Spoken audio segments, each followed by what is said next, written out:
Commander, I've got Admiral Anderson on the QEC. Patching him through to you now. Shepard. Admiral, how are you holding up? Day by day, Commander. Yeah. Hackett sent me a message about this apartment. I want you to have it. Take it off my hands. Are you serious? You need a place that's yours. Somewhere to recharge, clear your head. Kaylee wanted us to settle down there. Thing is, the longer I'm on Earth, the less I want to leave. And I want as few loose ends out there as possible. Like I said, you'd be doing me a favor. That's very generous. It's practical. We need you in the best shape possible. Rested. Focused. If you say so. Thank you. And make yourself at home, damn it. It's yours now. I'm sure I can manage. Okay, good. Been meaning to do that for a while. I'll talk to you soon. Be careful out there, Anderson. You too, Shepard.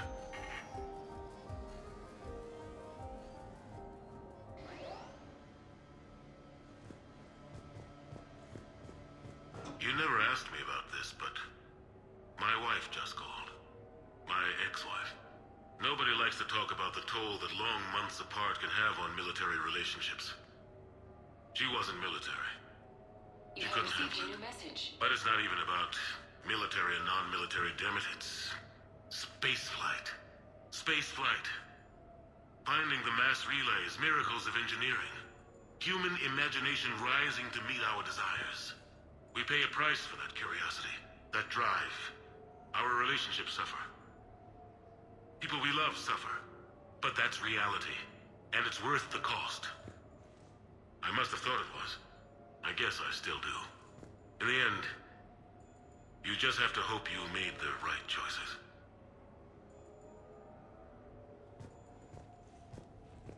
The Normandy? A brand new ship. My ship. You don't forget that moment. The first time you're standing there. The whole crew looking to you for direction. Unforgettable. I'd led men and women before that. Seen a lot of combat already. Always managed to find my way home in one piece. Do that a few times, you begin to think you know better than the next guy. Maybe you do, I don't know. But if you're lucky, really lucky, you find yourself on a good ship, in front of a good crew. A crew you can trust with your life. Gifted.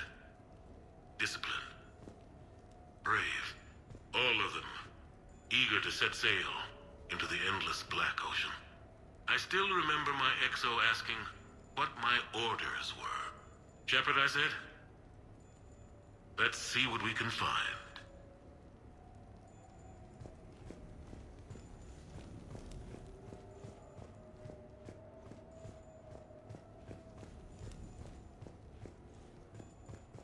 Embarrassing moments? I've got more of those than anyone will ever know. Only way to learn something. But if I had to pick one to share... I had just gotten promoted to N7. Full of myself. King of the castle. Found myself buying drinks for undesirables in some rundown bar in the wards. They toasted my recent promotion. Hell, they would have toasted Batarian slavers if it had got them more drinks. About the time my money ran out, my new friends turned on me. I was outnumbered. Things didn't look good. My plan to get out of there involved lots of punching. Well, that worked for a while.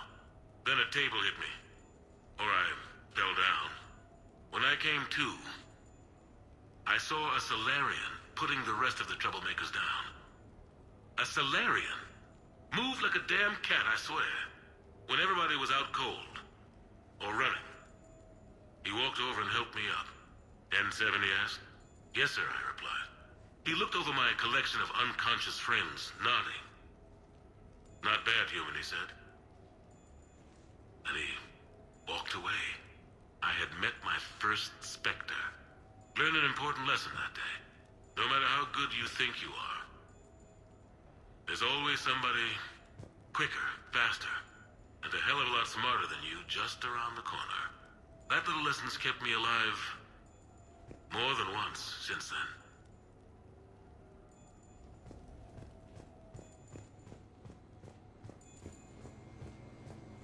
Sure, I can talk about Commander Shepard.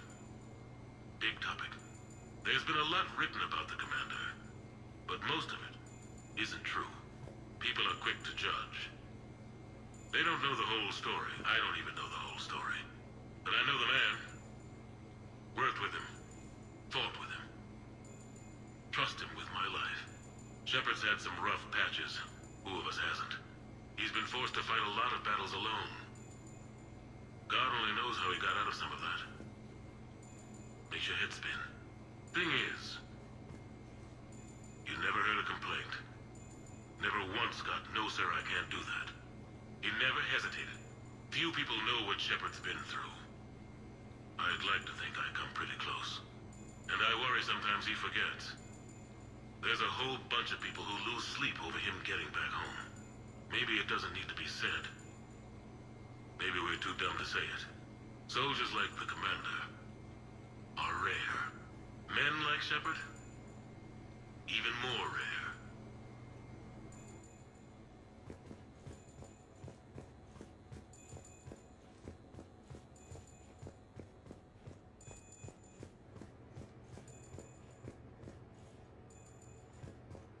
Okay. I have your new questions here. As a leader, do I ever feel that the end justify the means? Spirit of law over word of law. I'm not going to touch that with a 10-foot pole, but I think I know what you're after. You're referring to the way I, arranged to have the Normandy released to Commander Shepard before the Battle of the Citadel. I'm not sure how valuable hindsight is to the military. Obviously, it worked out for the best. Without the Normandy and Commander Shepard free to do what they needed to do, what we needed them to do, Saren might have taken the Citadel. I think it's clear what a different galaxy this would be if that had happened. I did what I had to. If I had been wrong, I would have gladly accepted the repercussions. The real trick is never being wrong. If you're looking for more action and less philosophy in these notes, let me know.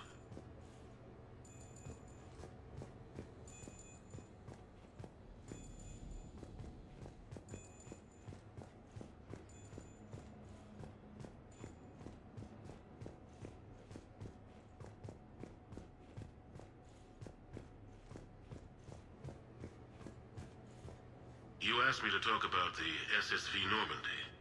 The Normandy SR-1. As commander of the Tokyo, I was consulted on the Normandy's design, and on board for her initial training exercises. The average person probably doesn't know that the Normandy was a joint project with the Taurians. Acting CO, Eli Xander, was no diplomat. She ran out of patience with Taurian posturing and politicking during construction. The chief architect of the Drive Corps, Octavio Tatum, and his team of Taurian engineers were in the CIC for final training exercises. Tempers flared when Xander pushed the limits of the stealth system, waiting to vent the IES well past what Tatum was comfortable with. I tried to calm the situation, but it still ended with the Turian scientist in shackles and a human Turian fistfight at Korra's den later. Funny now, when I first laid eyes on the Normandy, she was the most beautiful thing I'd ever seen. Day after that training run, Admiral Wright found me on the bridge. She's yours, he said. Can't trust her to Xander. Send me a list of crew from the Tokyo you'd like, and prep for your first mission. Short command thanks to Saren. Still, one of the highlights of a long career.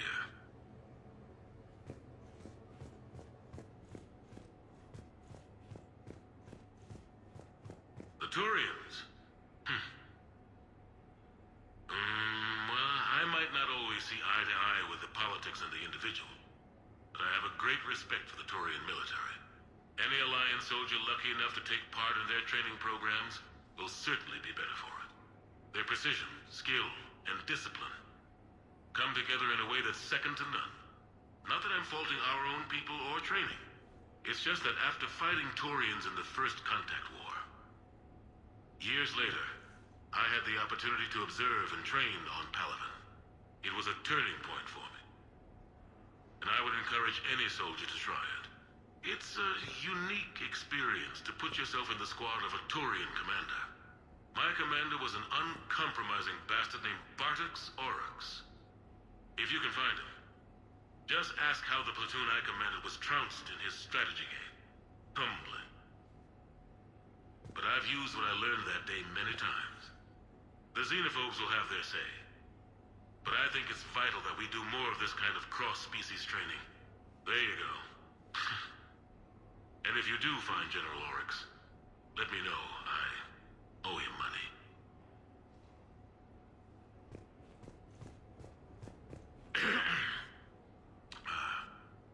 Okay. So, Tombstone data. Admiral David Edward Anderson. Not sure why anybody would be interested, but thanks for asking. I was born in London, June 8th, 2137. The last of 3 children born to Ursula and Paul Anderson. A nurse and a flight mechanic, respectively. But that's a little dry. And someone's gonna spice this up, right?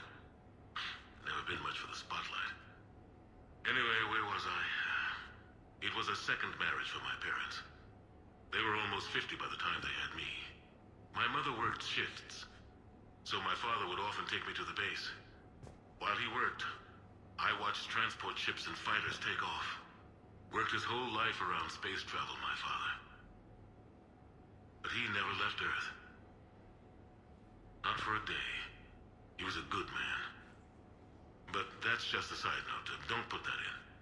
Who is it, Kaylee? Yes, I need to take that. I hope this is what you're after. I'll get to the more interesting N7 stuff next time.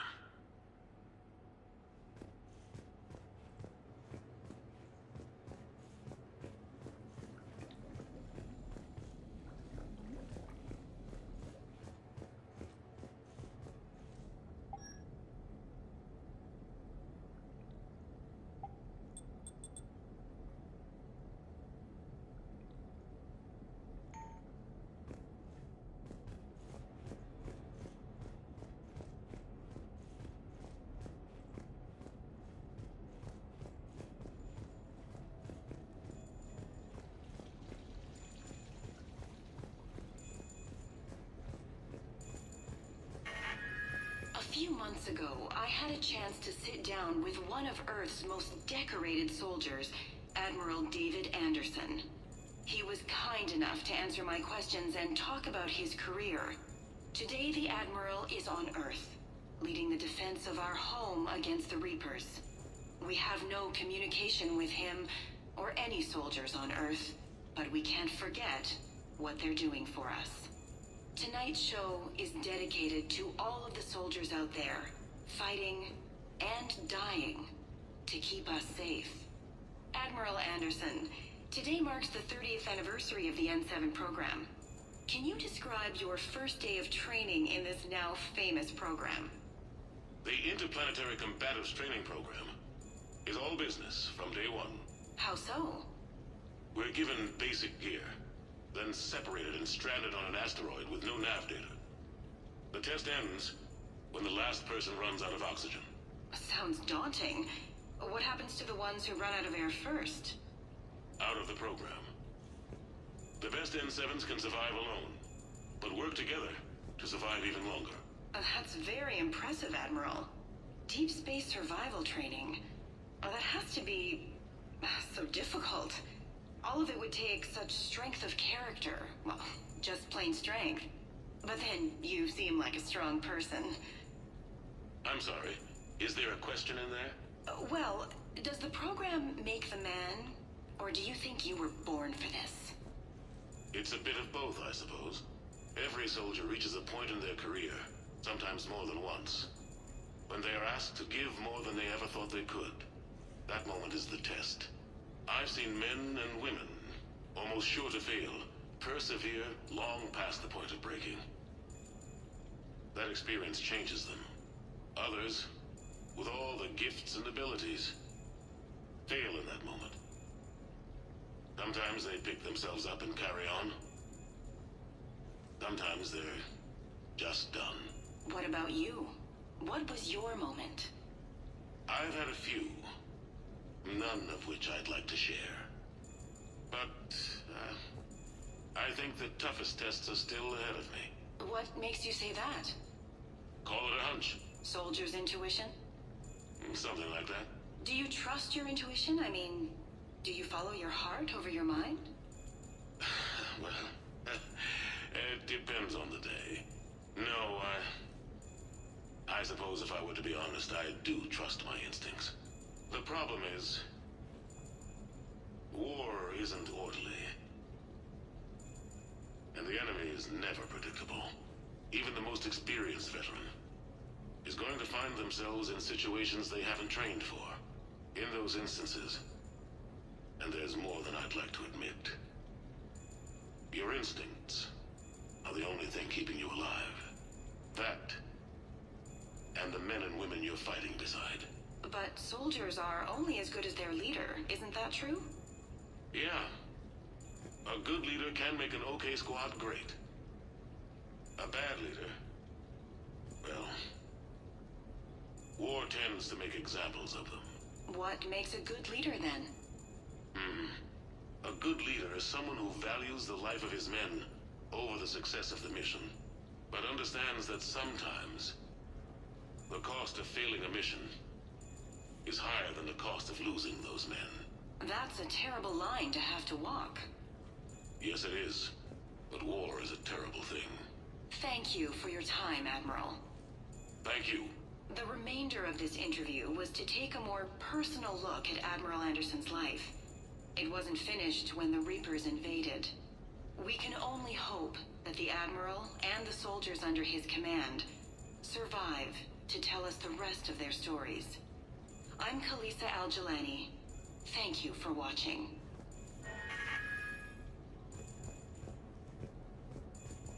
No, it's fine. I got a few minutes. First contact war? Yeah. I was there. My first real combat. First for a lot of us. I remember one night early in the war, strapped to my seat as our transport approached the LZ. Everyone was dead silent. Just the sound of breathing. Good men. I trained with all of them. We were always joking and horsing around, but not this time. Just the rattle of the shuttle. And that heavy breathing. Everyone was thinking the same thing. We're off to fight alien invaders. Aliens. Think about that. We all grew up wondering what was out there. If we were alone in the universe. Now we knew. We weren't alone. And we were in trouble. So there we were.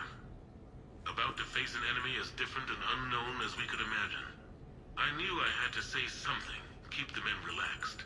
So I turned to the soldier beside me, Hendricks, I think, and asked him how his mother was doing. Fine, he said. Why? Because I heard your mama so ugly the Marines thought she was a Turian. Almost shot her. I got a few smiles. Then Hendricks turned to me and said, Anderson, I heard it was a picture of your mama that started this goddamn war in the first place. Scared the Taurians shitless. Everyone had a good laugh at that. And the boys fought great that night. Sometimes that's all it takes. A joke, a pat on the back. Just a little reminder that everything's gonna be okay.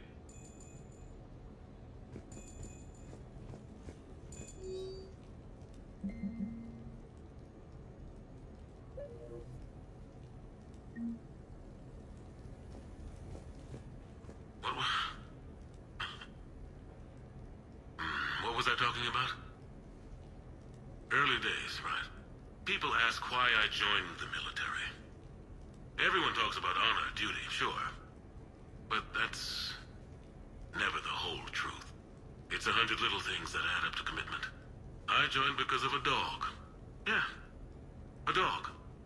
This patchy, mean son of a bitch that used to bark at me every day on my way to school. He'd snarl and I'd start running. Scared the hell out of me. I was just a kid. I remember being in a bad mood one morning. Angry, I can't recall why. When that dog started in on me, I snapped. Started barking right back. We both kept at it until we had nothing left. Dog never bothered me again. Why'd I join the military? Sometimes you just gotta howl to make things right.